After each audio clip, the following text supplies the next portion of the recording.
Okay. The Redevelopment Agency meeting of August 5th, 2015 is called to order. The meeting has been properly noticed and posted in compliance with the open meeting law.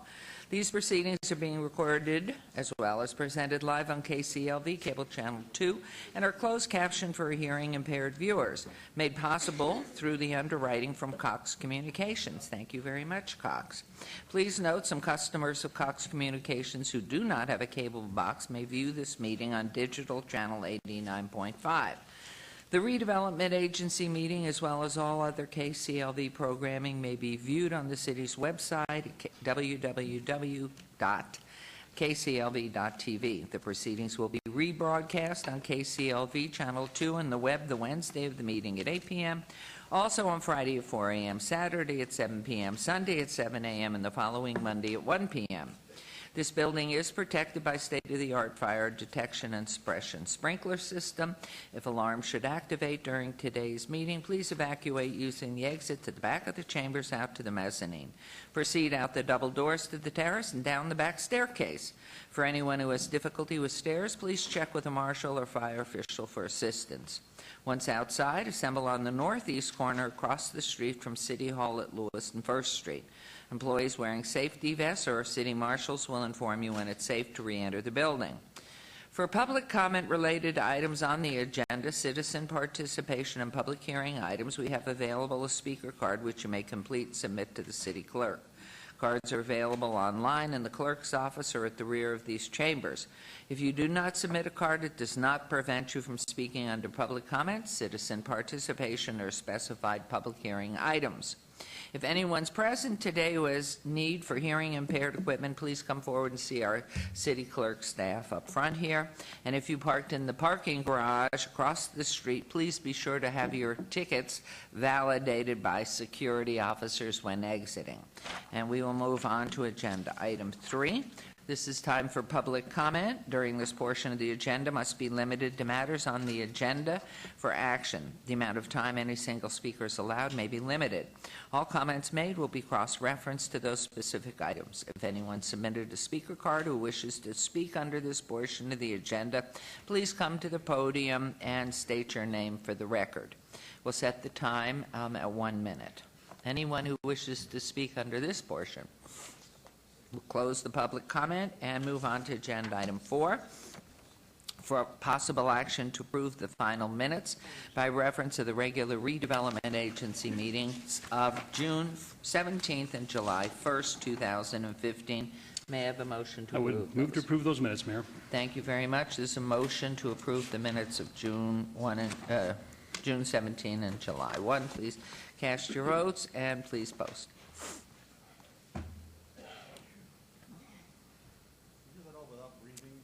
I did. I took one big breath, and I did it. Thank you. That motion carries. We'll move on to agenda item 5.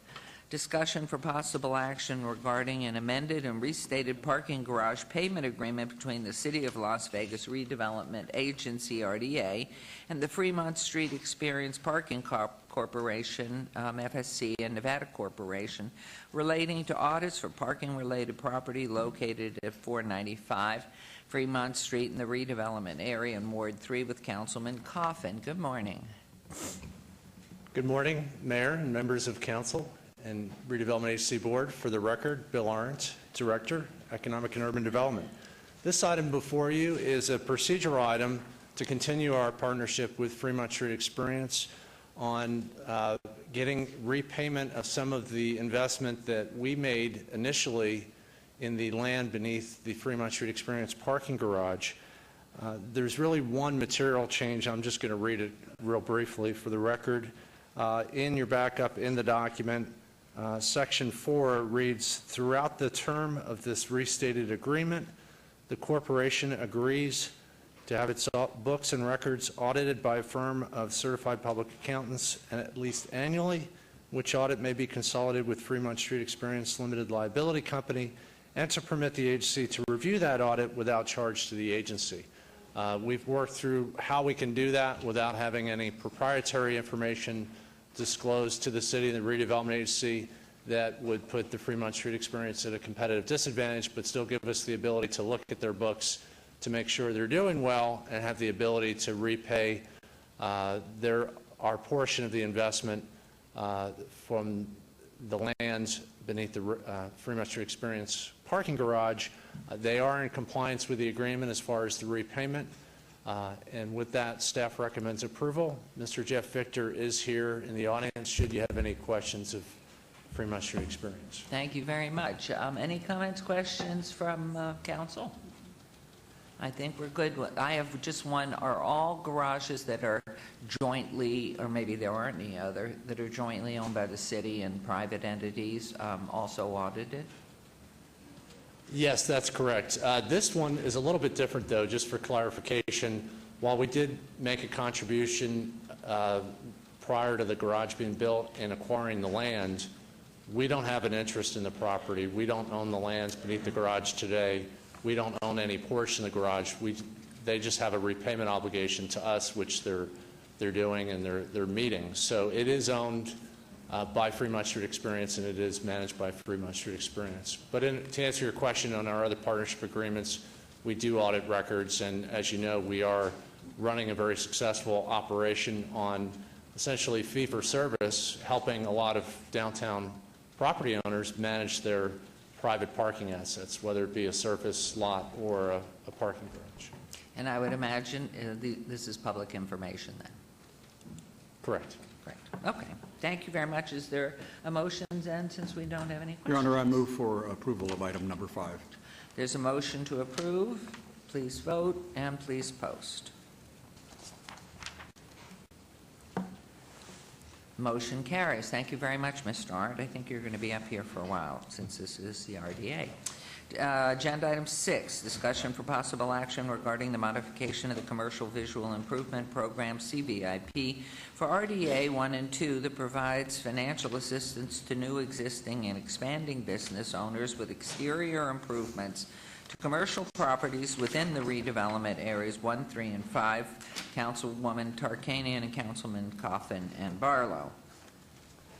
Thank you, Mayor. Again, for the record, Bill Arndt, Economic and Urban Development.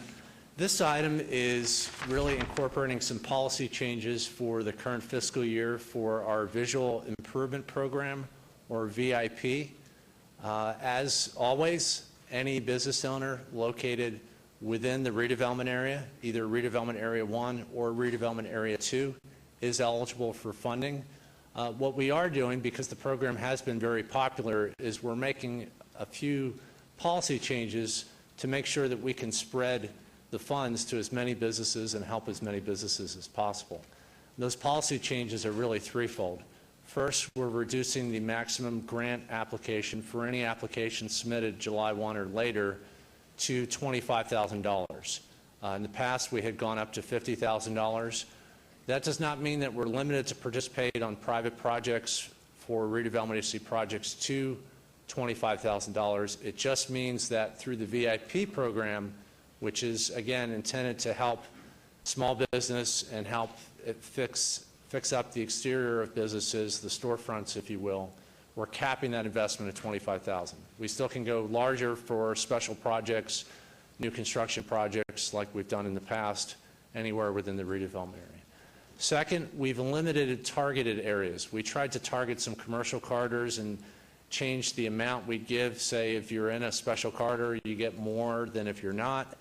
That didn't really lead to an increase in applications from those targeted corridors. So because of that, we're trying to keep it simple, and we're keeping the same rules for everybody. So you don't get a bonus for being in a specific portion of the redevelopment area. And third and finally, there are a number of privileged license holders, not all of them, but some of them that as a policy recommendation, we're recommending that we make those ineligible uses for a number of reasons. First, those businesses that can typically afford a privileged license typically have a lot of cash flow and may not need the assistance as much as other businesses. Second, our economic development strategy is really focusing on diversifying the economy and moving away from not just hospitality, but to a variety of businesses, light manufacturing, financial services, IT, and so we're trying to make sure that not just retail businesses, but other businesses have an opportunity at the funds. And then third, there's some new policy considerations with some special types of businesses, such as medical marijuana and other businesses, where it's fairly new. And so we really want to give those businesses a chance to mature, and we're really trying to help small businesses and diversified businesses move into the redevelopment area. So a number of ineligible uses, they include things such as sexually oriented businesses, tattoo parlors. There's a number of businesses listed out in your backup, massage facilities. There's about over a dozen, about 15 or so that are listed as ineligible. And so as a policy recommendation, we're recommending that those businesses be ineligible for participation. If we do want to change that policy in the future, we could, of course, always come back, but that's our recommendation at this point. So with that, that summarizes our policy recommendations for revising the VIP program. That'll be incorporated in all of our material in the program booklet and our application, and staff recommends approval. One question that I would have, the amount of money that's set aside from budget from RDA funding, has that been reduced overall because we have reduced the scope of each application to 25 rather than 50? It has. We've reduced that amount for this fiscal year, so we're trying to spread the funds farther. I would state, since this is being televised, that we haven't had a run on the bank, so to speak. Applications, maybe because we just turned over the new fiscal year, have been coming in fairly slowly. So as it stands today, we do have funds to help small businesses in the redevelopment area. So I'd encourage anybody that has a small business to contact us if they want to try to fix up the storefront and make it more visually appealing. And the list of excluded groups would be available to anybody going online to find out if in fact they are in that grouping. Correct. Okay, thank you. Any questions, comments from council? Councilwoman? I move to approve. That's Durant? Okay. There's a motion to approve on agenda item 6. Please vote and please post. Move on to agenda, and that carries. We'll move on to agenda item 7.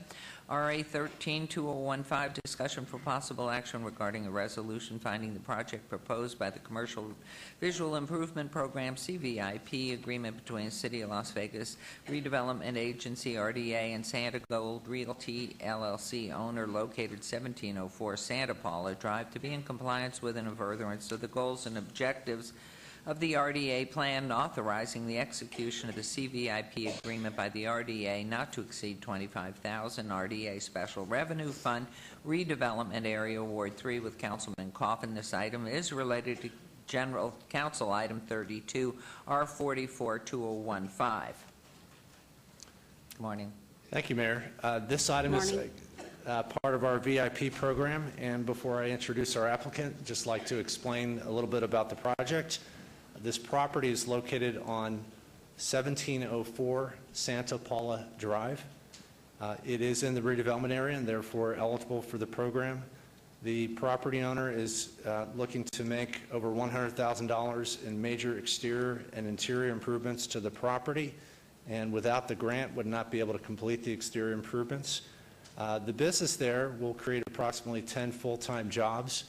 I'll let our applicant talk more about the business, but as we've always said with the VIP program, a picture really is worth 1,000 words as far as what this program is doing. It's really fixing up our downtown and coming alongside and co-investing with private business to make downtown a more attractive place to do business. Wonderful. So you can see here what the property looked like before.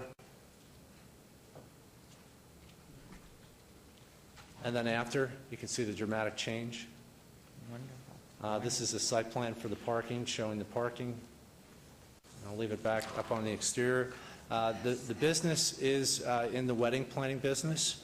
And with that, I'd like to turn it over to our applicant, who can introduce herself and explain a little bit more about the business and the project. Beautiful. And if you will introduce yourself and spell your last name so the records will have it clearly, please. Yes, my name is Amy Pan. My last name is P-A-M. M as Mary, the big M. So good morning, everyone. I'm very honored to be here to have the opportunity to speak in front of you about my project at location 1704 Santa Paula Drive, which is in the downtown redevelopment area. I'm a realtor. I have purchased this property back in 2011 as an investment.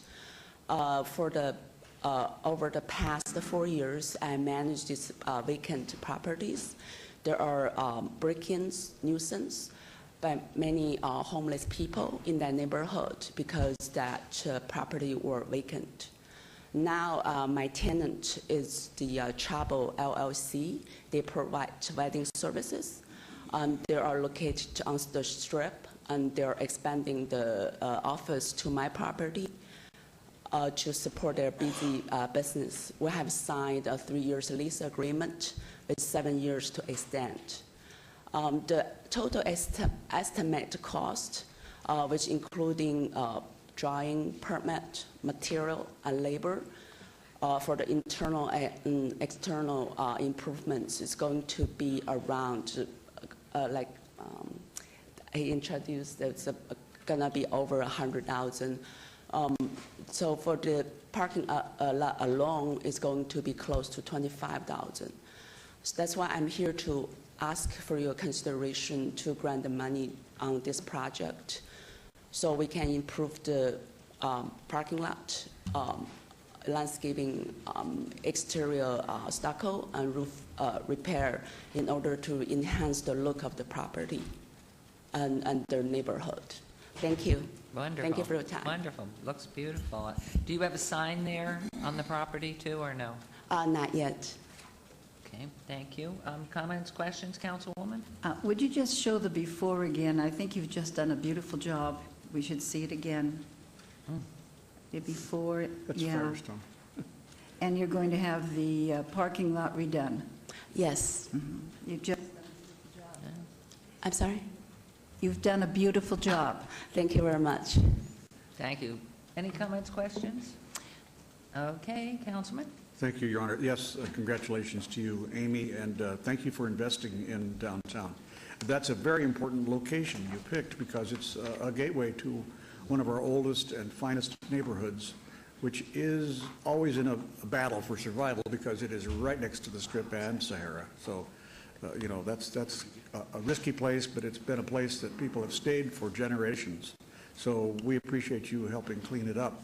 And as a reminder to people who are in the audience and do not know how these programs work, if you don't have a business or you don't live in a redevelopment area, you don't pay the taxes that create this money. This is paid by the businesses in the area and shared only in this area.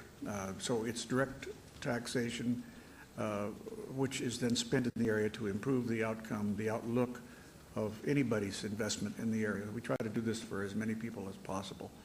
So thank you very much, Amy. I move for approval. Thank you. Thank you. We're just really excited about what you're doing. So with that, there's been a motion to approve. Please vote and please post. Keep going. Just keep going. There's more value out there. Motion carries. think Thank so, you too. very much. Good luck. Thank you, Mr. Arndt. Thank you. Okay, agenda item 9. Yes. Discussion for possible action to amend the City of Las Vegas redevelopment plan downtown area. 8. See, I said it so strangely to myself. That's no wonder. Okay, going backwards to to agenda 8, RA 14-2015, discussion for possible action regarding a resolution finding the project proposed by the Commercial Visual Improvement Program CVIP agreement between the City of Las Vegas Redevelopment Agency RDA and 900-932 Casino Center LLC owner and Kevin Plessner, DBA Artist Walk by Kevin Tennant and CVIP participant located at 900-932 South Casino Boulevard to be in compliance with and in furtherance of the goals, objectives of the redevelopment plan, authorizing the execution of the CVIP agreement by the RDA not to exceed $50,000 RDA Special Revenue Fund, redevelopment area, again in Ward 3 with Councilman Coffin. Note this item is related to Council Agenda Item 33 R45-2015. Thank you, Your Honor. For the record, Bill Arndt, Economic and Urban Development. This item, also part of our VIP program, is really a carryover from the end of last fiscal year, which Mr. Pledger submitted an application, and because of that, we are applying the old program rules and are recommending a grant of $50,000. We're also recommending that because of the extent of the improvements and the fact that this is a whole half-city block, which is really important for redevelopment. When we can get a property owner who is taking all of a block or a majority of a city block and improve it, that leads to additional investment, additional redevelopment and beautification. And so I'd like to thank Mr. Plesner and his team for their investment. They're looking to invest $110,000 in major exterior improvements, including landscaping, signage, wrought iron fence, sculptures, lighting, and paint. With that, they are eligible for the full $50,000 grant. Again, we think the pictures really are the whole point of this program, so I'm going to show some of the before and after pictures. And with that, I'd like to introduce Mr. Plensner. Kevin, if you could explain your role in the project. And there was a question about who the property owner is, and we know it's an out-of-state owner, but they've made other investments in downtown. And yes, again, we do appreciate your investments in downtown and being a part of Las Vegas. Thank you. Kevin Plensner, P-L-E-N-C-N-E-R. Several years ago, we were offered $265,000 in VIP money. We turned it down. We decided to come back and ask for less money. It's the front door to the Arts District. So this is the start of dressing that up for, you got, what is it, 3 million people on the bus line that pass by that property every year. The long-term, the short-term plan is we're planning on putting containers on each corner, container storefronts. In the future, we're going to be asking for the LED TV, like in Inspire, so that we can advertise for the Arts District, different events. I think that's important. But right now, we're just looking at doing, the landscaping, the colored wrought iron, which we're going to ask for a waiver on, sculptures, landscaping, something that so when someone stopped at the stop sign or they're passing through, they go, oh, that is the Arts District, AT&B. Well, we recognize it now. Good. Yeah, people always ask us about it. Where does it start? Where does it end? What are the boundaries, and where do we walk around? So I think that's going to be very helpful. Can you orient us on that back slide, Mr. Arndt? Which streets what? Going back? Maybe I'll turn it over to Kevin. In fact, the one rendering, it looks like Mayor Goodman walking. That's the corner of Coolidge and Casino Center. Mayor may be able to see it on this, There. so you can see where it is. Which is which? That would be the south side, the corner at the top of the photo. There'll be wrought iron down the whole street and on each corner around, with gates that open and close. Nice. It'll be done for gathering or, art fairs, different events.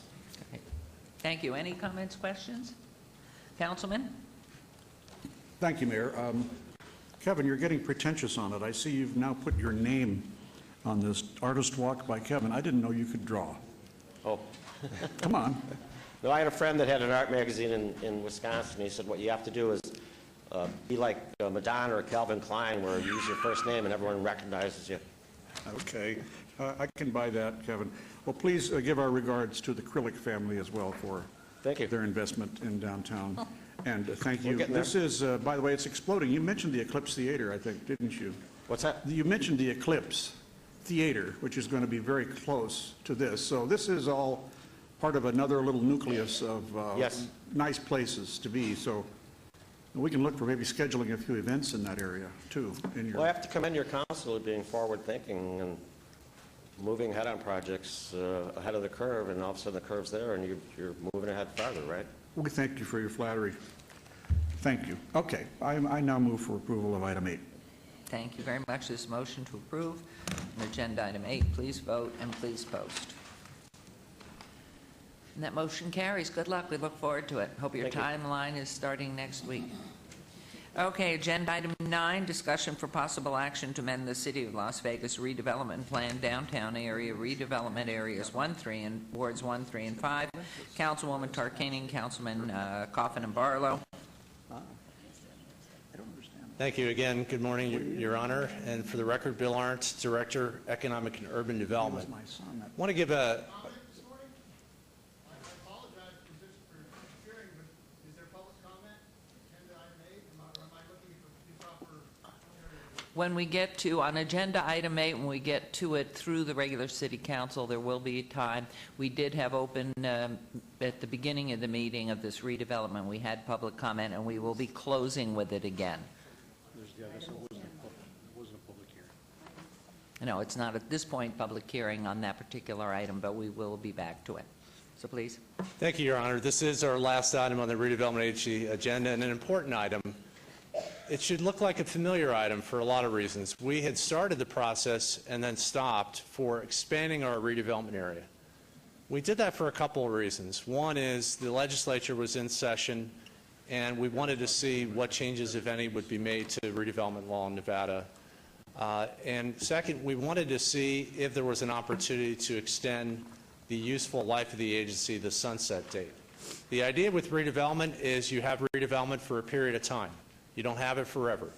You have an area that is in decline, properties are in decline, tax revenues are in decline, and in order to reverse that decline, you set aside an area, and instead of having property taxes go throughout the state, you have property taxes that are above it and beyond the date on which you added that land into the redevelopment area, or in other words, you look at the tax base and freeze it, all the new tax revenue that comes in, instead of investing that in all the needs throughout the county and throughout the state, you set aside that for reinvesting back in that area.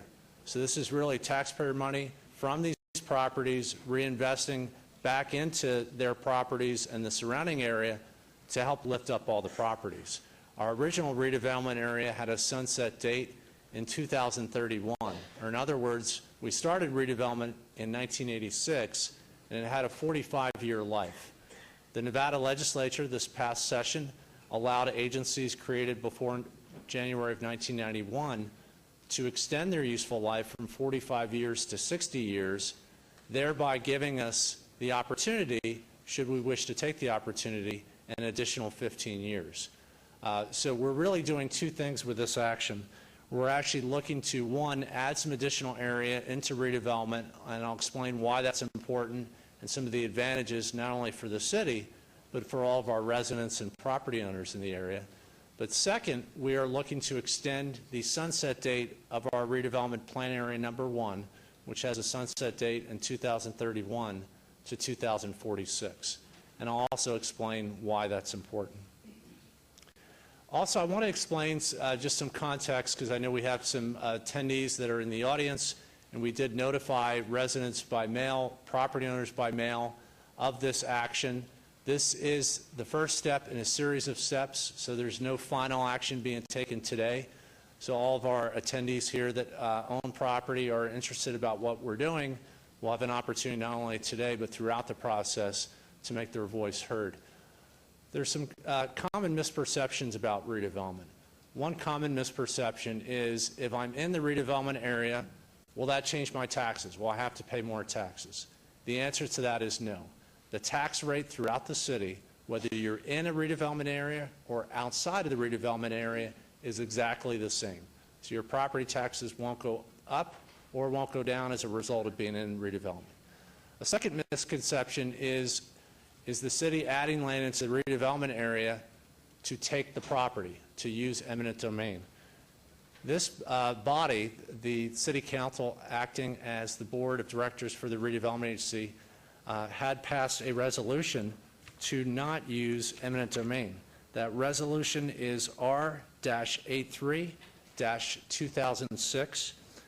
And I'm going to read that real quickly. Whereas there is significant public concern about local government's use of eminent domain to take private property and make it available to another for private commercial enterprise, and whereas the City Council desires to set forth its policy with respect thereto by means of this resolution, Now therefore, be it resolved by the City Council of the City of Las Vegas that the policy of the city is not to use eminent domain to take private property without the consent of the owner for purposes of transfer or lease to another for private commercial enterprise. This was passed specifically for the Redevelopment Agency to state the policy position of the city through the Redevelopment Agency not to use eminent domain. This resolution was passed on October 18th of 2006. It has been posted to our Redevelopment Agency website, lvrda.org. So anyone in the audience here or any of the listening audience could go and look at that policy. And what I find interesting is that this was 2006, and this is policy, and it could be changed over time, but it hasn't. So this has been the longstanding policy of the Redevelopment Agency to not use eminent domain. So what is the purpose of this? Why are we doing it? I'll walk through just a couple brief slides and then open it up to questions from you or questions of the audience.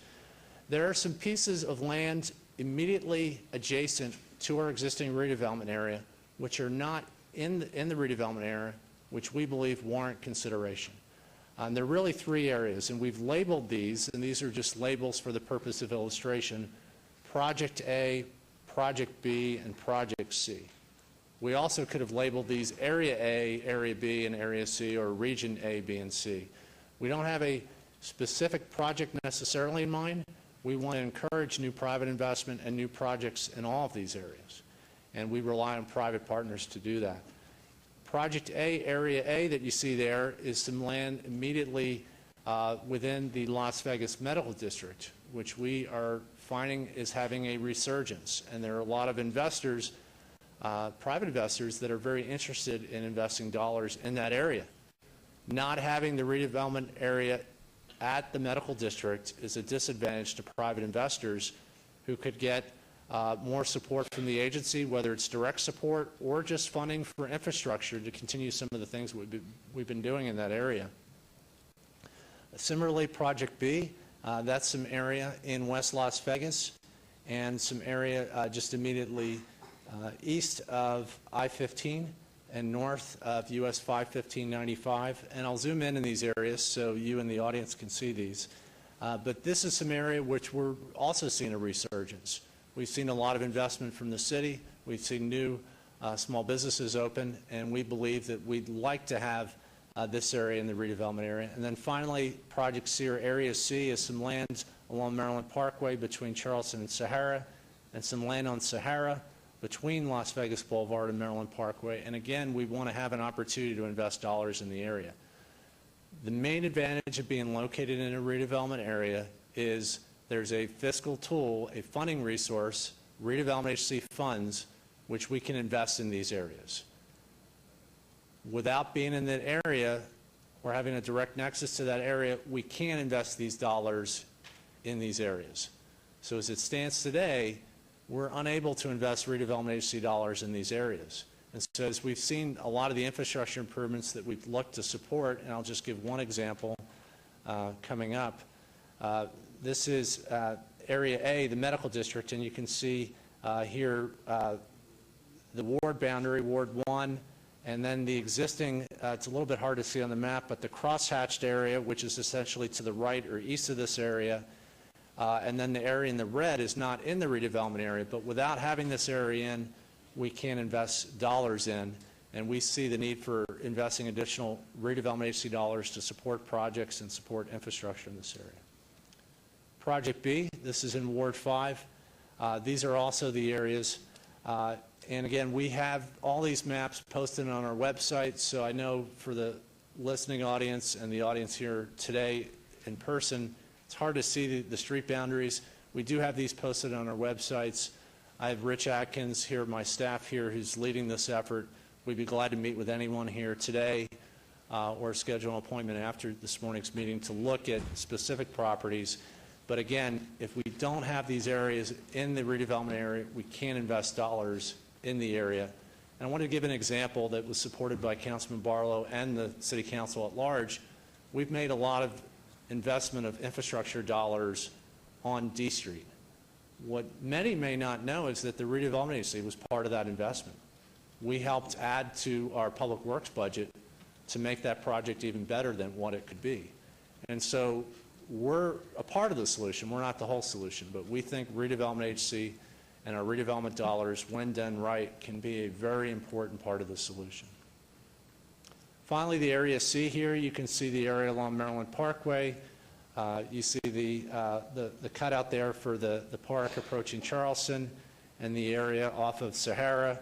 And this is really what I would phrase as connecting the dots. So if we go, again, to make an investment, and we're not always investing money in a building or in a private commercial enterprise, increasingly we're looking to see how can we invest dollars in infrastructure to help the entire area so we can help all the property owners in the area. Without connecting the dots, we'd have a limited ability to do that and invest redevelopment agency dollars here. Can I hold him there, back to that slide, Please, Mayor? question? With your permission, Mayor. Certainly. Mr. Arndt, describe the boundaries of the lower left-hand corner of that map in regards to the redded areas. And what are the street boundaries there? Can you tell? Thank you, Mayor. So you can see there the major arterial there just to the left of the north arrow, and again, the resolution in the slide probably doesn't do it justice, but is Las Vegas Boulevard. The boundary on the west side is Paradise, and the boundary on the east side is... Okay, I see it. So the south is Sahara? Yeah, so through you, Mayor, of course, Mr. Arndt, so the south, And I'm south sorry, boundary the is boundary Sahara? on the east side, the red to the lower left is South 6th Street, Okay, and then again, it's Maryland Parkway on the east. okay, so the boundary at the very bottom there, is that Sahara Boulevard? That's Sahara, Okay, correct. thank- And that's thank the you, city-county line. Okay. Thank you, Mayor. And the area to the west of Paradise is already in redevelopment. Correct. So The portion that's within the city. cream colored that was on the previous slide and the tan, they're already in. Correct. So this is just adding more. Correct. Thank you. Good. How much land are we adding? This shows the number of parcels. There were 902 parcels, so we set 902 notices out. We did get almost 3 dozen calls. There were, some of them were just looking for information. Some of them had a variety of questions. Again, this is an ongoing process, so we've done our best to try to answer those preliminary questions, but we'd invite dialogue with property owners or anyone interested in what we're doing to have a continuing conversation about what this means, why it's important to not only the city and the redevelopment agency, but to their property and their surrounding neighborhood. It represents 480 acres. This shows the assessed value and the amount that's exempt and what the parcels are exempt. And the reason we show this is oftentimes there's property that may be publicly owned or properties that may be able to convert to a taxable use that maybe are owned by a nonprofit. Again, we're not dictating what a property owner does, but there are a lot of exempt parcels, meaning parcels or land parcels that do not pay property taxes. And to the extent that the owners want to convert them to a commercial use, that benefits the property owner. It also benefits the city and the redevelopment agency by having a greater portion of the land being for a taxable use. Again, what we're doing here, we're not changing the zoning, we're not changing the land use. That's up to the property owner and going through the entitlement process. What we are doing simply is adding land into the area and extending that sunset date. A couple important dates. It's a little small on the screen, so I'll read these real quickly. On October 13th, we're going to hold a Planning Commission hearing where the public and the commission will get a detailed look at the final redevelopment plan amendment and the area and make a recommendation to City Council. That recommendation then is taken forward to the Council as part of a public hearing on November 4th. Well, then we begin the ordinance process on November 18th, and it's our goal to have final action and adoption by December 2nd. With that, I'd be glad to answer any questions that you have, or Your Honor, if you'd like to first invite questions that maybe anyone from the audience that wants to speak. On I know this that there particular are- item. Mayor, may I weigh in real quick? Yes, This is Betsy. please. Bill, could you go back to that map of the expanded project areas, please? Sure. Okay, the next, yeah, right there. I just wanted to put on the record that the area that's to the west on this map along Charleston and Decatur is called the Essex Park area. It's an interesting corridor between Charleston and Decatur that has a unique configuration. It has very narrow commercial properties. And while we added those areas to RDA 2 a couple years ago, we didn't take into consideration at that time expanding that area to include maybe greater depth or even significant portions of some of the areas behind those corridors so that there could actually be fruitful projects that might come in if there was neighborhood consensus or some project that was built around this.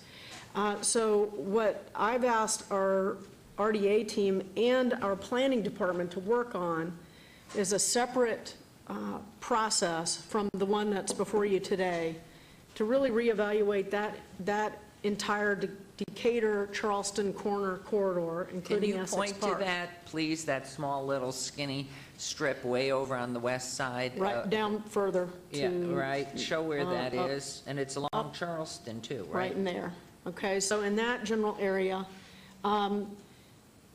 we need to do that through a separate process because we're through a notification process for A, B, and C. And so after extensive conversations with the councilwoman and her office over the last week or so since we produced this map and posted this, it's my recommendation that we take that separately and begin work anew on that right away, recognizing the unique planning considerations because a lot of that area is residential, and I believe Councilman Barlow can attest, it takes a long time to kind of work through some of those residential adjacency issues, and I know the councilwoman's very familiar with that, given the residential adjacency issues we ran into on Charleston in the RDA 2.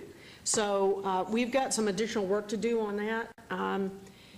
I guess there's two things for you to consider if, and this wouldn't be my recommendation, but we would prefer to proceed with A, B, and C now on the track that it's on so that we can conclude this process by the end of the year for a lot of reasons, as Bill has mentioned. But secondarily, if the council was uncomfortable with that and you felt like you needed to include Essex Park now, we could stop this whole process, put in Essex Park, do all the analysis to see if it qualifies, and then start anew with all 4 project areas.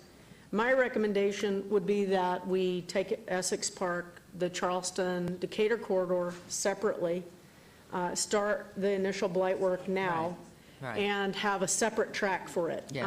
But we're open to whatever council wants to do Well, on the that thing is front. it- I just wanted to get Yeah. it on the record before we took public comment about A, B, and C, Right. because if you're saying stop it now and build in Essex Park, there's really no point in Well, going so much vetting further. has been going on already on A, B, and C, it would seem reasonable to do what you've just said, because the depth of the property is the problem in the Essex Park area, and that is a whole different study, and the residents in the area might preclude our going forward with that. So why don't we just continue on? I mean, this will be part of the discussion as we go forward anyway. Madam So, Mayor? Yes. I just wanted to say that I had brought up about that part because initially when we were doing RDA 2, it was in the plan until the very last session, and I could not understand exactly why it came out, and so I was concerned.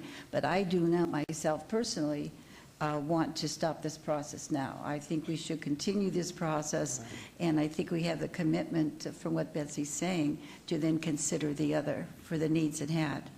I think you should make that a public record comment as we move forward, that you want to make That's what it the is. recommendation, that we do go forward separately after the consideration of these. Thank you. But again, for anybody that's listening, this is about the lack of depth in that corridor of the property, so it precludes anybody who wants to have a bigger venture going forward from being able to be included in that without the city staff moving forward. So thank you, Mr. Arndt, and was that the conclusion? That concluded my presentation, Your Honor. I'd be glad to take questions from council, or I do know that we do have some in the audience that have I believe, have come for this specific item, so at your discretion, we could also open it up to... Okay, I think that's a comment. very good idea. We'll go ahead and do it, but I hear Councilman Barlow. Yes. Bill, the only thing that you left out in relation to your presentation, which was very well done, by the way, was the nexus between the commercial and the residential pieces as far as how, what the benefits are in relation to the two of them combined. Thank you, Councilman. And the nexus between commercial and residential is really important in a redevelopment area and in an urban neighborhood, because this is our downtown, this is our greater downtown, and we have some wonderful neighborhoods immediately adjacent to or on the periphery of downtown that live with this reality every day. There's commercial in close proximity to residential and well-established residential neighborhoods. And so I'll reiterate one point I said, but then to your point, Councilman, I don't think I answered the question completely as far as why is it important. But this does not mean that the residential property located within the area that's red on the map has to become commercial. It does not mean that. That is up to each and individual property owner.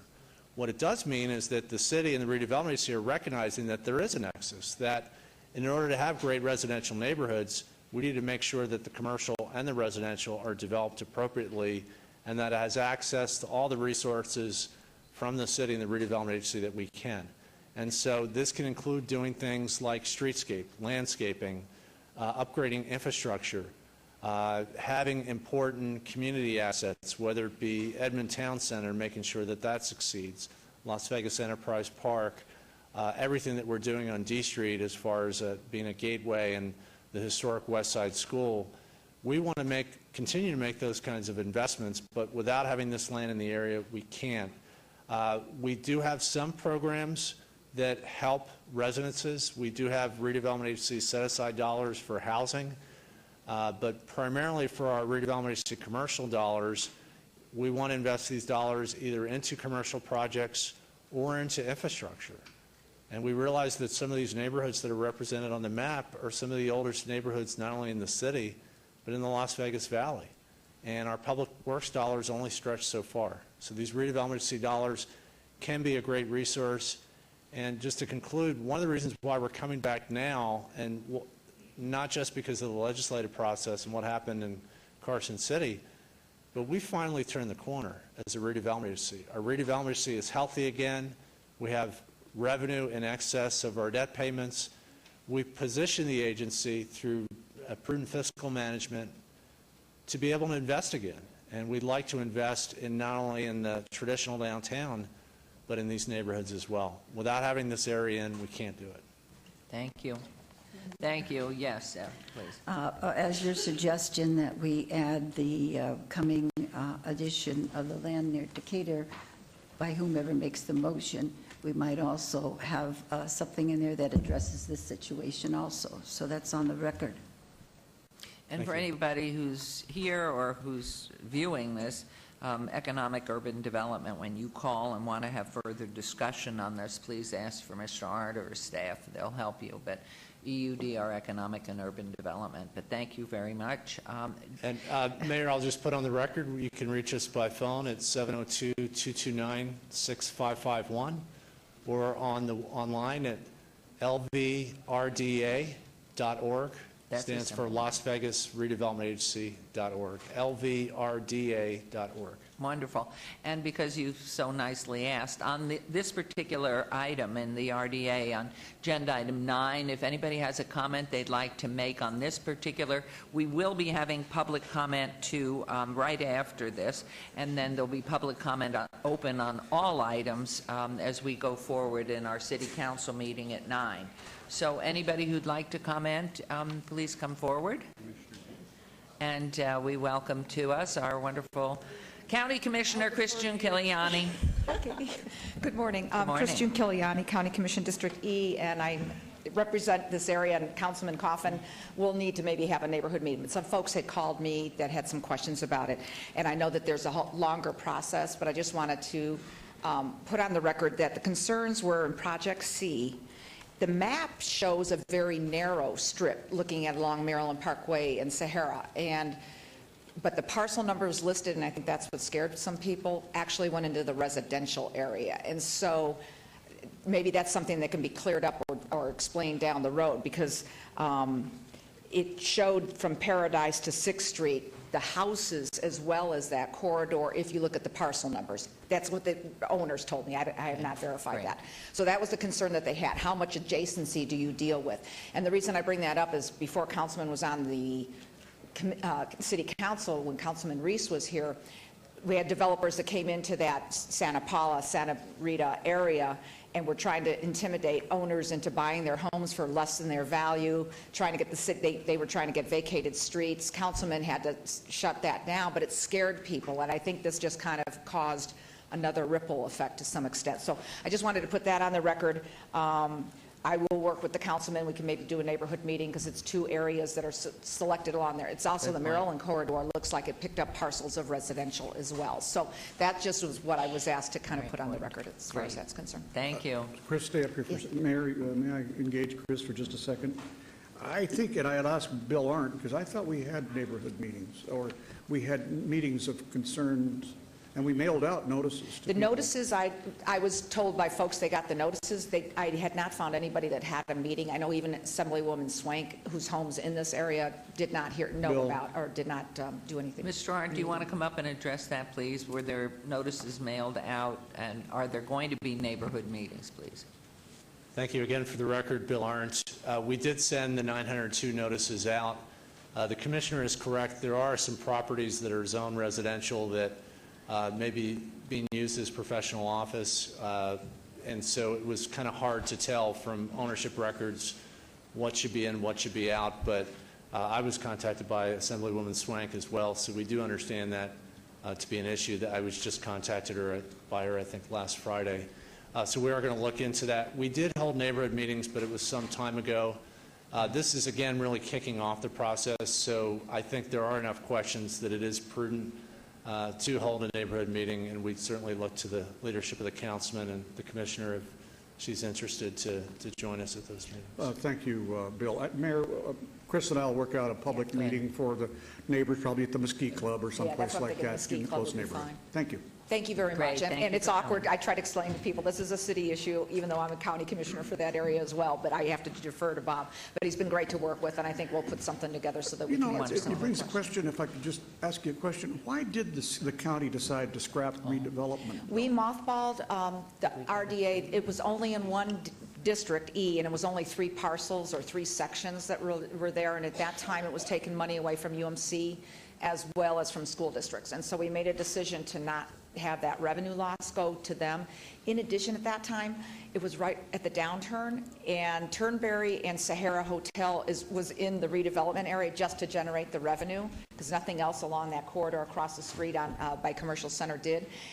Well, they had problems. They closed. There was no revenue coming in, so there really was a redevelopment agency with no funding. And so we said, let's mothball it.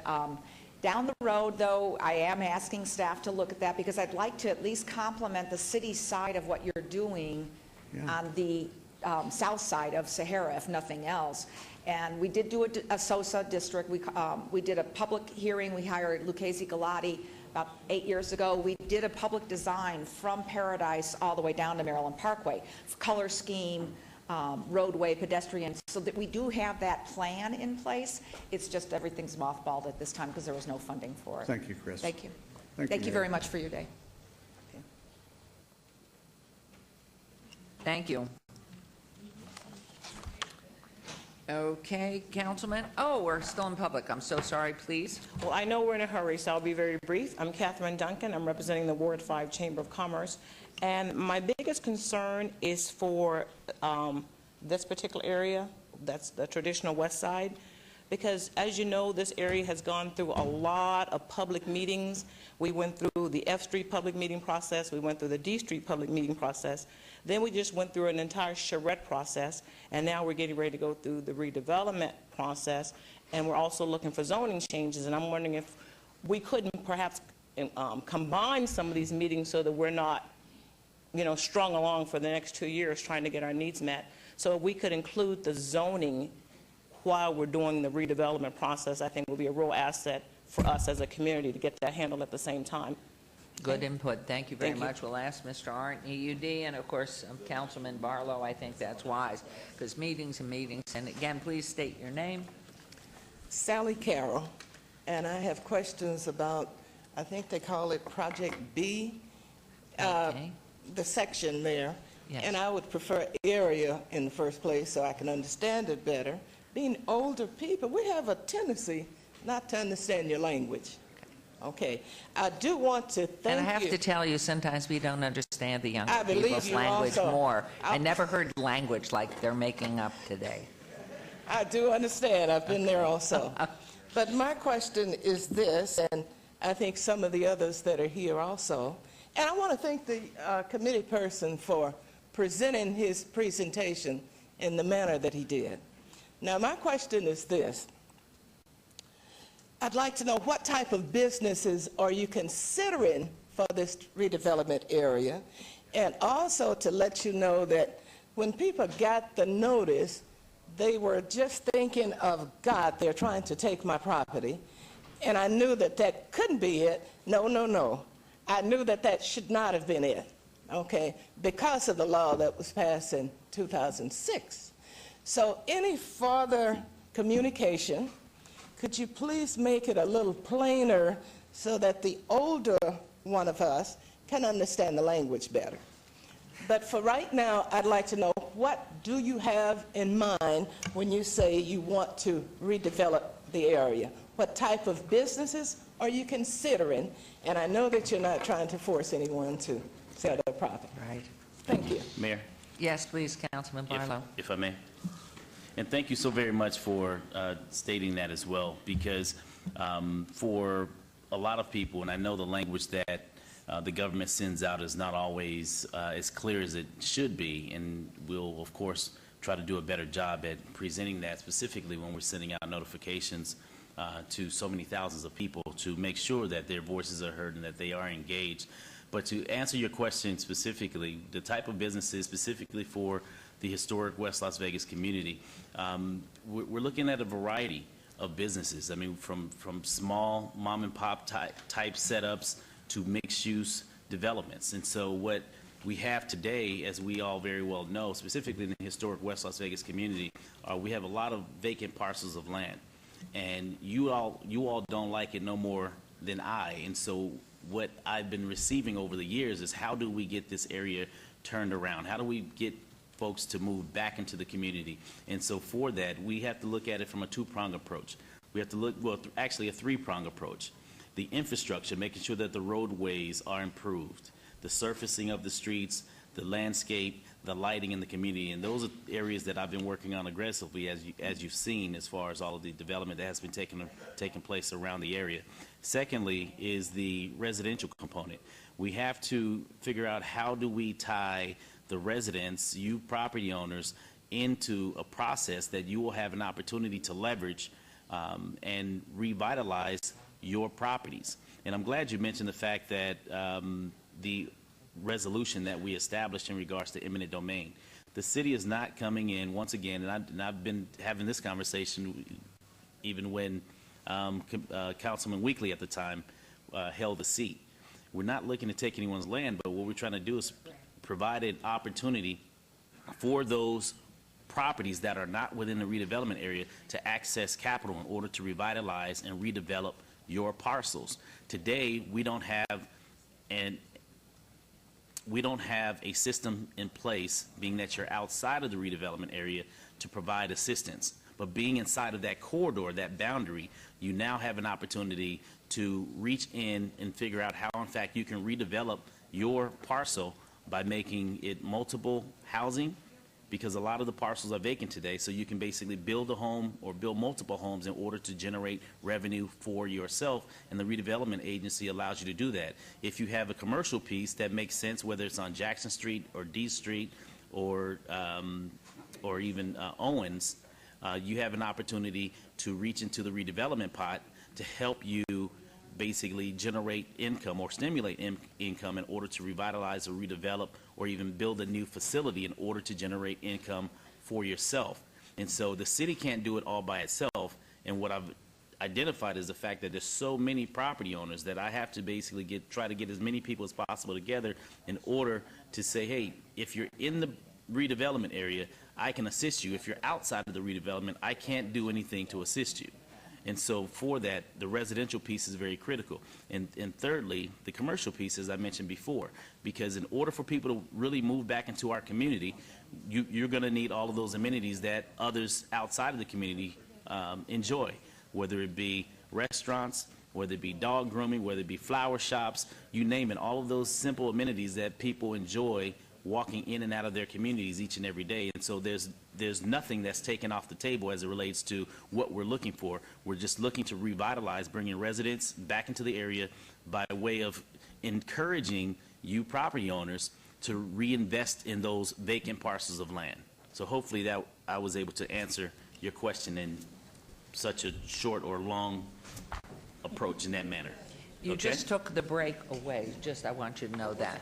Yes, sir, would you please state your name for the record? My name is Curtis Williams. I noticed that you really did a good job over on F Street. All it looks real good. But think about it. Now it's a bathroom. You got homeless people there. You go through there right now. They're over there sitting there sleeping. But you fix it up real good, but it ain't gonna last long because they're gonna tear it up.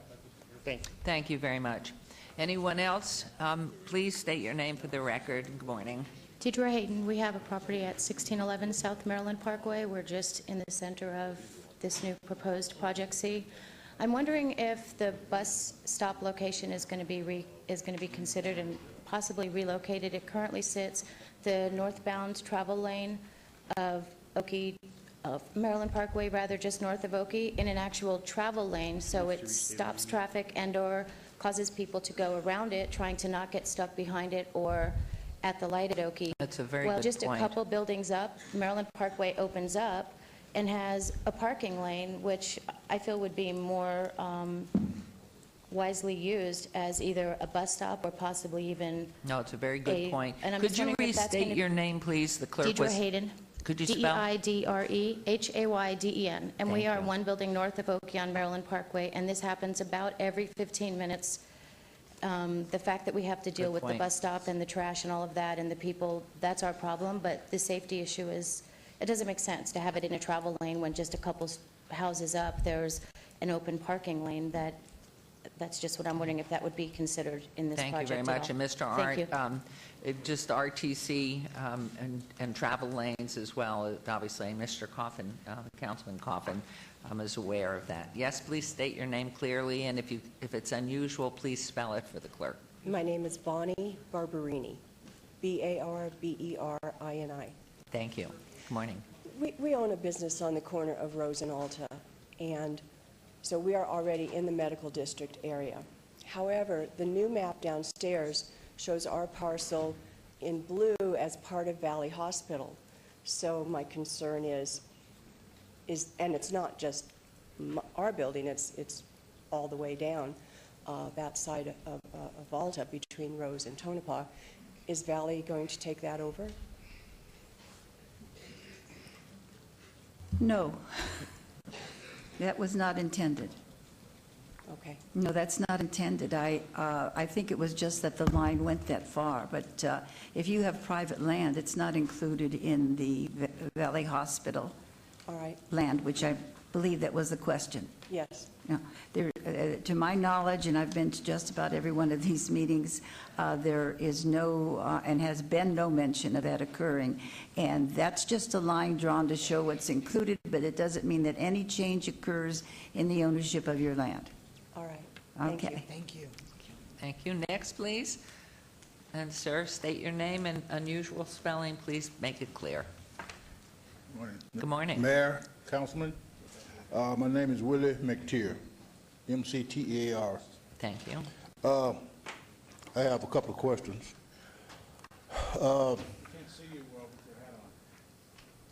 About that. Thank you. Could you even just take it off, please, for us? Yeah, Thank you okay, so much, right. sir. Sorry about that. I want to know, got a simple question. How did this affect the redevelopment area code 89106 specifically? And another question is, what are the boundaries for historical West Side? Is that area exempt from this redevelopment? Thank you very much. Councilman Coffin, do you want to do it briefly? That's me, Mayor. Barlow. Excuse me. I'm looking at you, and I'm calling you by a different name, but you Okay, know. I just Thank wanted to you. make sure that It's you- just like at home, I call Oscar very many Right. names, so please. It's like my mom. We have 6 kids, and she would call me everyone but my name, and she would say, "Boy, you know what your name is. Come here." You didn't know about me. Right. Well, I love your mom, so there we go. To answer your question, it was Mr. McTier. McTier? McTier. Okay, Mr. McTier. Number one, the question is, how does this affect 89106 as far as the Yes. redevelopment area? And number two, what are the boundaries of the historic West Las Vegas community is your second question. Is that correct? Exactly. And how Okay. will that, oh, yes, go ahead. Those are the two? That- If there's more, go ahead. No, go ahead. I'm writing. Okay. In relation to 89106 in particular, there's, Bill, you don't have, where's Bill? Bill, do you have the area that's currently in the RDA so that, do you have that on one of your slides? You don't have the existing RDA on there. Councilman, thank you again for the record, Bill Arndt, and thank you, sir, for coming down to be here.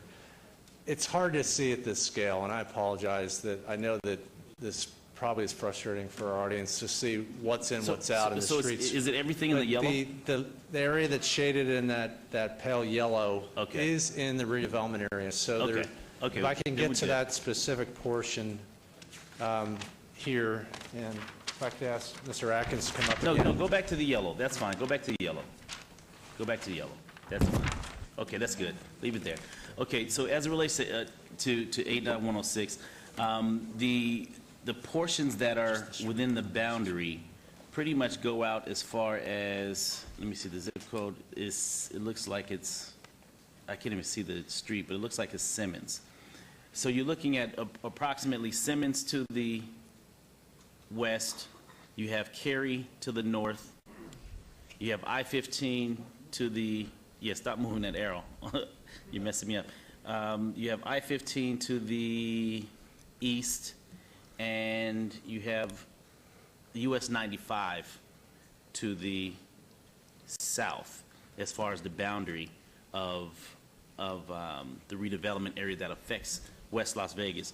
How this improves 89106 is from the standpoint of what we've been able to achieve thus far, as far as all of the road projects that you've seen in the West Las Vegas community, all of the streetscapes that we've been able to bring in, the renovation of the parks, all of the infrastructure in the roadway systems to include the West Side School and the D Street improvements and what we're proposing for Jackson and H Street, marching through all of those major corridors to include Owens. Those are all improvement projects that basically help to lift up and revitalize communities of decay.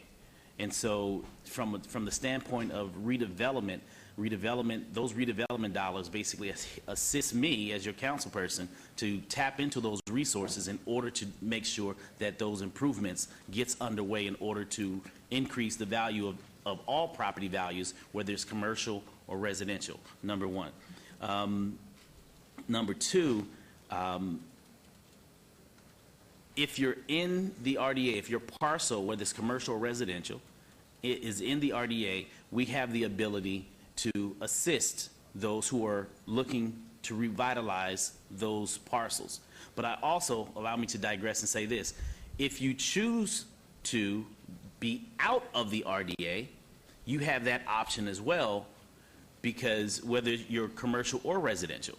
But keep in mind that when things are being developed and you choose to want to tap into the source of the redevelopment dollars, you won't have an opportunity to do so, because by law, you must be in that boundary in order for those funds to, in order for you as a property owner, whether it's commercial or residential, to be able to utilize those funds.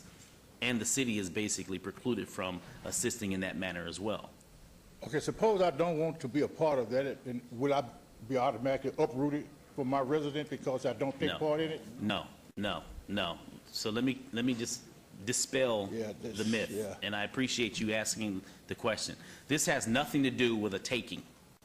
This has everything to do with resources. Has everything to do with resources, has absolutely nothing to do with a taking. You can take your own money and go revitalize your property, and I will be right there to applaud you and say thank you.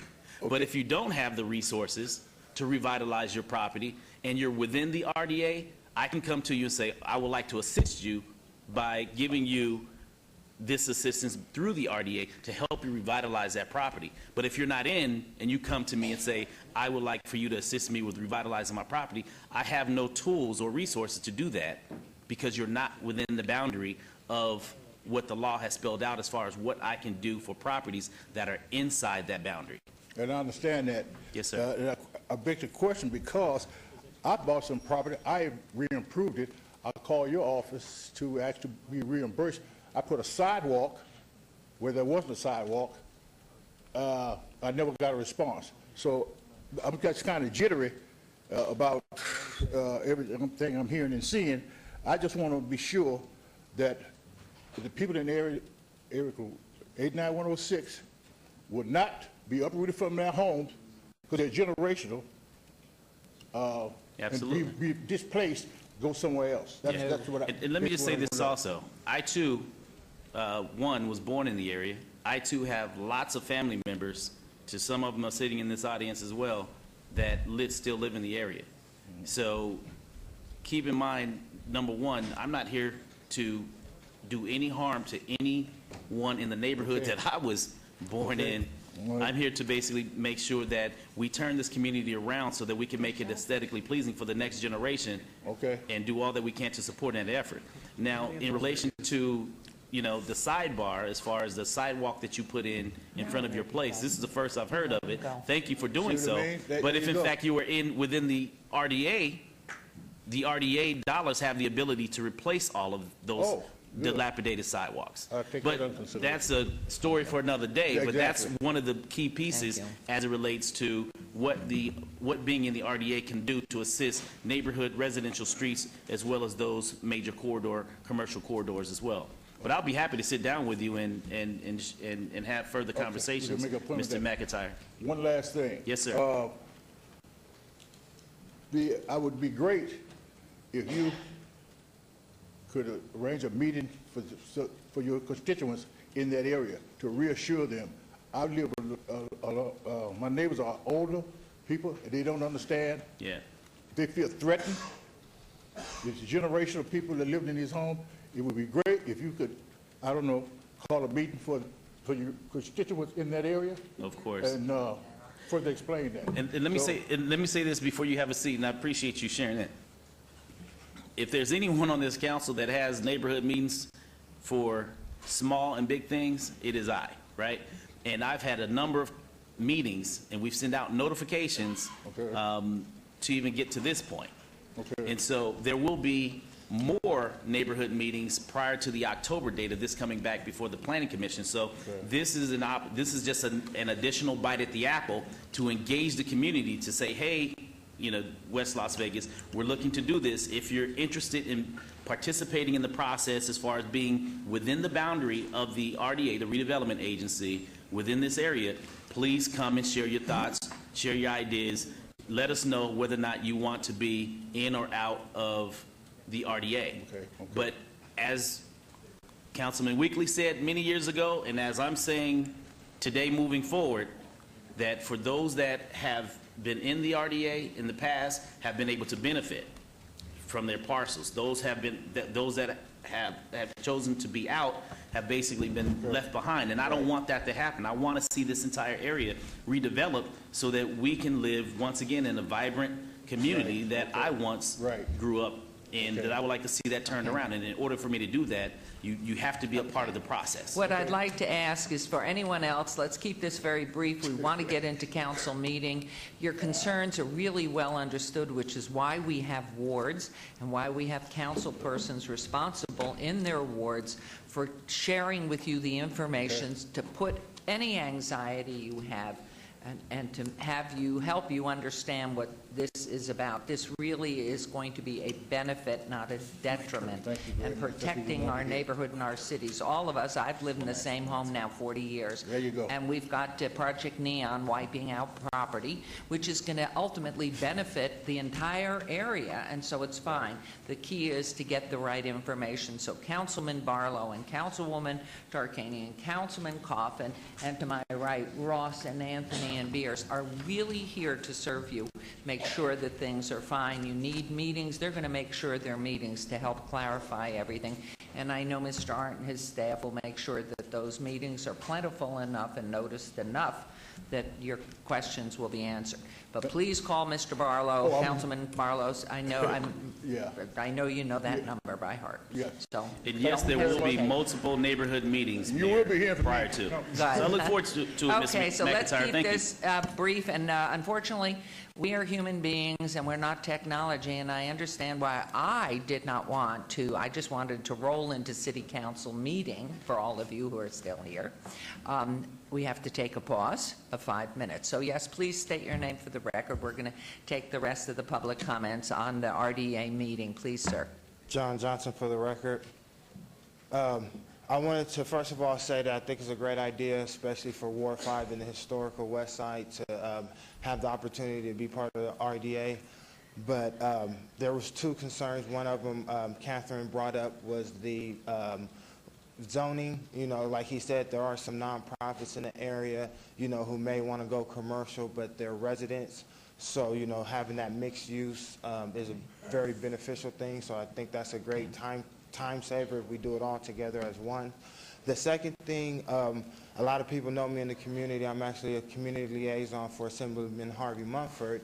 And one of the biggest things in that area is the crime and the condition that it's in. You have the rescue mission, you have Salvation Army, you have a lot of those programs that, you know, tend to the homeless, and it kind of tends to spill over in that community. So, you know, when you're talking about redevelopment, you also need to have that component as well as how are you going to fight the crime, the, you know, homelessness, because as an investor, if they're coming in looking and wanting to invest, these are some of the things that they're looking at. You know, how am I, you know, going to, first of all, invest in the property, get my money back, but also what's the condition of it. So I think that, you know, as you guys think about redevelopment, I've worked with Captain Scott through Assemblyman Mumford's office. He's done a lot of great things in the area, beefed up patrol and stuff. But I think that that's something that you guys want to keep in mind is how do you tackle that on the west side when it comes to crime and, you know, the homeless population. We are working very, very diligently with our Corridor of Hope, our social services, our faith initiative group to make sure we're doing everything we can in the area and to get people into service and get back into job and being productive and not be homeless in our city. So it's definitely on the under the microscope for us, but thank you very much. And thank you for what you've been doing, Senator Mumford, too. Please, your name. Cheryl Williams, for the record. This gentleman just basically asked the questions that I had about the element that is in the Area B. And another concern that I have is I hear that there would be housing, maybe additional housing that could be put into the area, but my concern is low-cost housing, is how it was explained to me. My concern is that if there's low-cost housing put into that area, how is that going to benefit the area by it being low-cost housing? Because my understanding is if you have low-cost housing there, people will come, but they will not stay if the housing is low cost. It's not actually benefiting the area. Okay. Well, I think, you know, if you're talking about how moving people in, I think this is a whole huge discussion that we really can't address at this moment, but I will ask you to call my office, the mayor's office. I'd be happy to sit down with you. Integrating people, getting people off the streets, taking care of our veterans, getting them into housing. It's the president's initiative, Housing First, getting people back into society. And we want to make sure that our veterans and our homeless that are able to get back into a good life life stream is what we're about. So low-cost housing or supported housing is a piece of that property. And what it does is that they're developing a pride. If you look at our Veterans Village, the pride that the veterans have in that whole area that has reduced housing there, it can be a wonderful, wonderful thing for the area.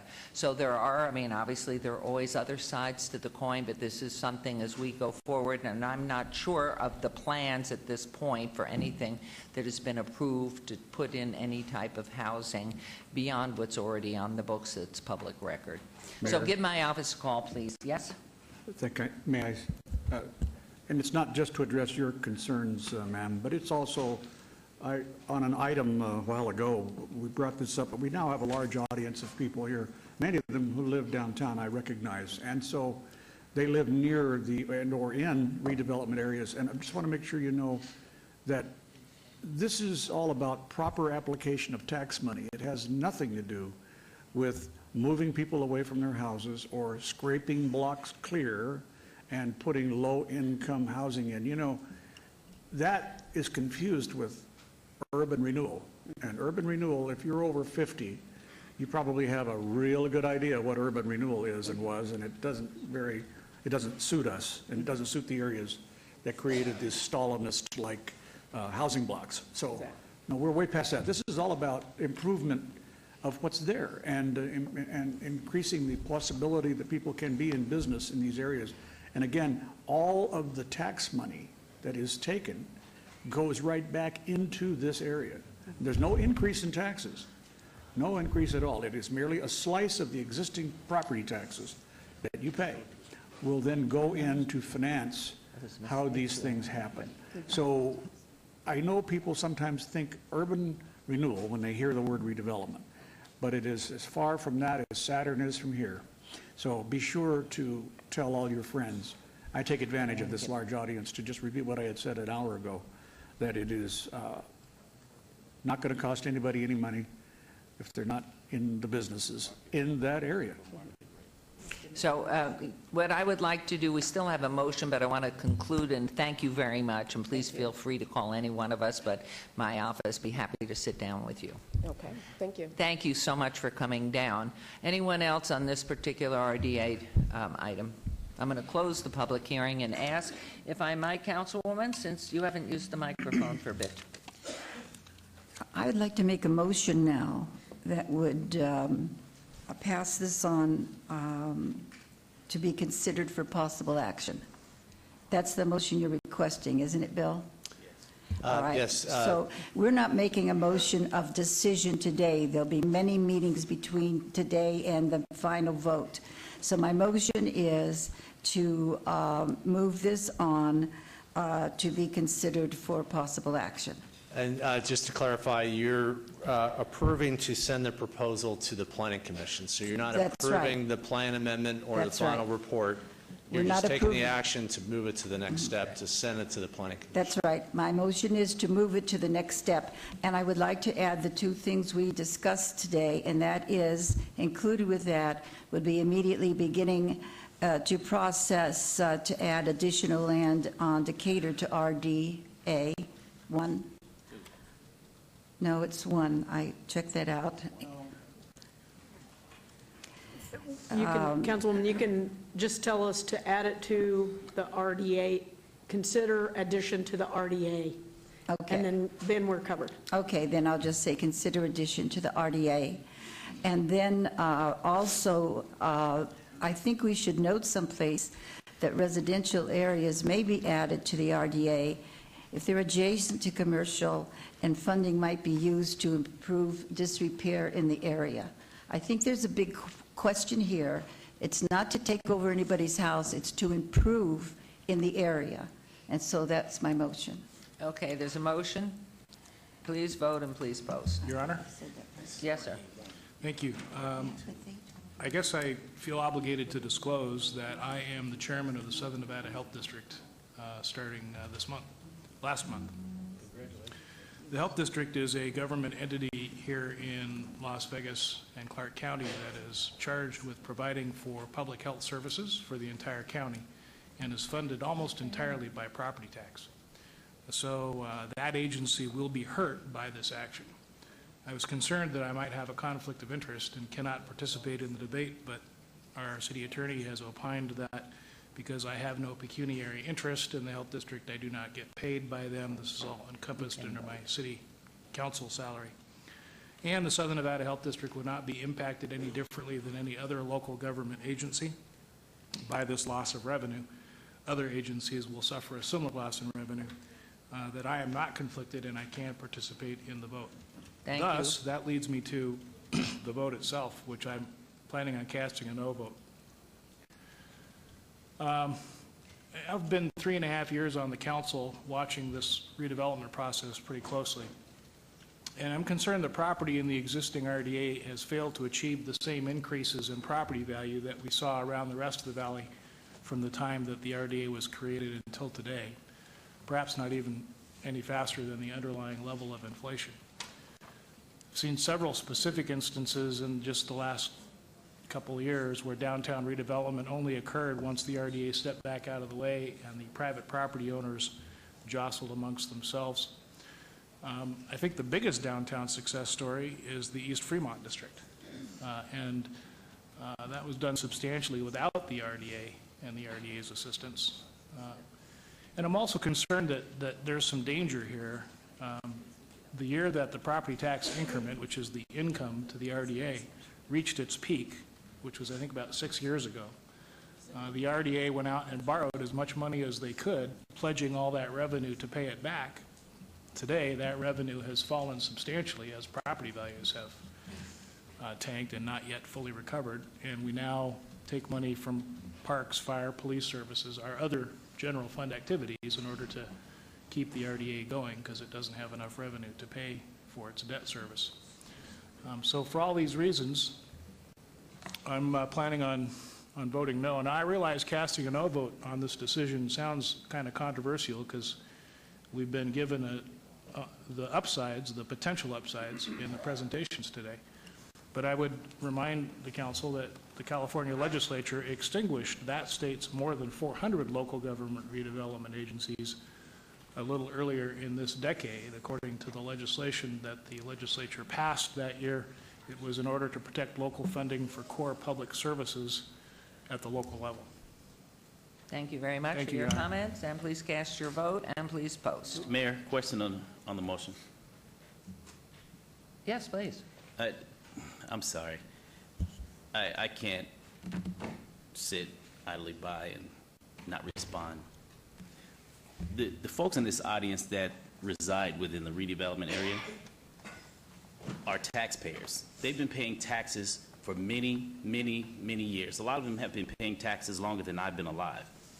And to insinuate that these folks don't pay taxes for the fire, the police, and for parks, and want to see their community revitalized, I think it's a slap in the face of those residents to even sit back and have to absorb someone who believes that they shouldn't receive a community that's as pristine as other areas in which some of my colleagues represent. And so for that, I just want to go on the record to say that we have to do all that we can, specifically as legislators on this council, to make sure that all areas throughout the city of Las Vegas are protected and that are revitalized, specifically when in fact it was the urban core that allowed for the suburban areas to grow. So I believe in standing up for what is right, and so I will be voting in favor of the expansion of the RDA so that we can improve the quality and the integrity of the urban core, which basically started the opportunity for these suburban areas to sprawl. Thank you. Thank you. Thank you. It did post, it did pass, and we thank you. Now, before we go into, and thank you, Mr. Arndt, and we look forward to the future here, I would like to ask our City Council, Mr. Jerbick, to make a comment before, because some of you are here on some specific items, and we have your cards, but Brad Jerbick, please. Right.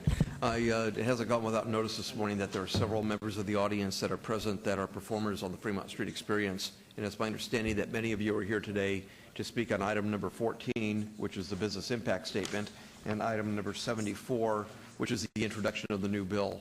Let me start backwards. The new bill, the proposed Fremont Street Experience Ordinance revision, is only on for first reading today. It's not eligible for discussion, so not only can you not discuss it, the council can't discuss it either. It will, however, be before the City Council on September 2nd, where there will be a recommending committee of the entire council at the same time as the City Council, and that will be the time for public hearing before the City Council. In addition to that, there is a press release that's going out today that will invite any member of the public, but particularly the performers on Fremont Street, to a special meeting Tuesday next week at 1:30 in these City Council chambers. At that point in time, the only two people that will be here will be myself on behalf of the City of Las Vegas and Todd Story on behalf of the ACLU.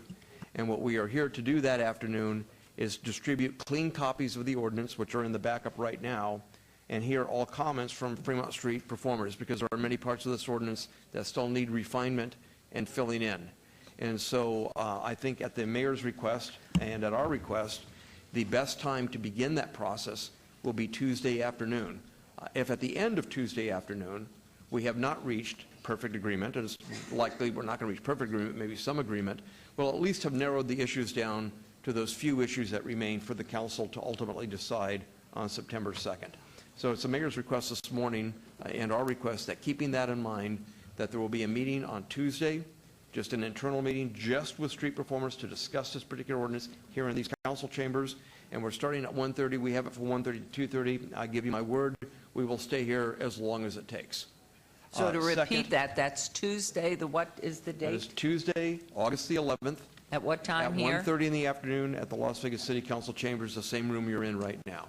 And that's for again, public comment regarding these Right. issues on the Fremont Street experience and performances. I look forward to meeting all of you. I look forward to answering questions, because I can tell you that we read the press as well, and as good a job as they do, this is a very complex ordinance with a lot of moving pieces in it.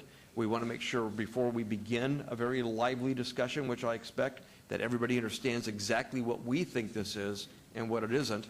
And then we want to hear your concerns, because we don't want to go through this entire process without doing that. And so I want to state that emphatically, that we will meet on August the 11th at 1:30 in the afternoon, as long as necessary, with all Fremont Street performers to go through this ordinance and do what we can to refine it and make it better if that's where we end up. And But you are- today is not going to be a day where anything will be decided or voted on by the council, so please keep that in mind. They have a very busy schedule today. I respect all of you for coming down, and I very much look forward to meeting you personally and working with you on Tuesday afternoon. And the cards that we have, it does not mean that if you did not submit a card that you cannot participate, but I want to read the cards that we have in hand that are concerned specifically with this item. And we have Manfred Yates III, we have Michael T. Moore, we have, looks like Chris Johnson, Guillermo Mariani, Jerry Ledner, James Thompson, Jared Carley, C-A-R-L-E, and Jay Gelbman. So all of you, I highly recommend, if you are specifically here on that item, today, again, would not be the time to be making your comments. Do come Tuesday, 1:30 in these chambers. And then at the time that it is agendized for comment and public comment, we would welcome you to come back. Yes, sir. Mayor, may I include this Yes. as well through you, of course, to everyone here, that this does not preclude anyone from speaking under public comment, but I would request, if you plan on doing that, that you do it during our city council meeting, as we are currently still on the redevelopment agency at this time. Correct. Thank you, Mayor. And so at this point then, so if everybody understands that, I'm opening, this is the final item on the redevelopment agenda, agenda item 10, citizen participation. Public comment during this portion of the agenda must be limited to matters within the jurisdiction of the redevelopment agency. No subject may be acted upon by the redevelopment agency unless that subject is on the agenda scheduled for action. If you wish to be heard, come to the podium, give your name for the record. The amount of discussion on any single subject, as well as the amount of time any single speaker is allowed, may be limited. So anyone who wishes to speak on the redevelopment agency on any part of what we've discussed this morning, except for what Mr. Jerbick has brought up and I commented to. All right, hearing and seeing none, we will move on to agenda item number 11. I close the public comment period and adjacent agency member recognition. Comments made by individual agency members during this portion of the agenda will not be acted upon by the agency unless the subject's on the agenda scheduled for action. Is there any member of the redevelopment agency who wishes to speak under this portion of the agenda? Yes, Your Councilman Honor. Coffin. Thank you. Thank you for giving the advice to the buskers who are here. The ones I see in the audience are the talented ones. They are not ones that should be worried about any changes that occur. I've seen them, and they perform very well. Thank you very much, Your Honor, and I'll look forward to hearing their comments during the regular meeting. Thank you very much. Any other comments besides Councilman Coffin? Okay, hearing none, this redevelopment agency is adjourned. We will start our meeting exactly 5 minutes. So I have 20 minutes of 10. Let me check technology. It is 9:40. So we will reconvene at 9:45. Thank you. Does that work? Yes, we're on a roll.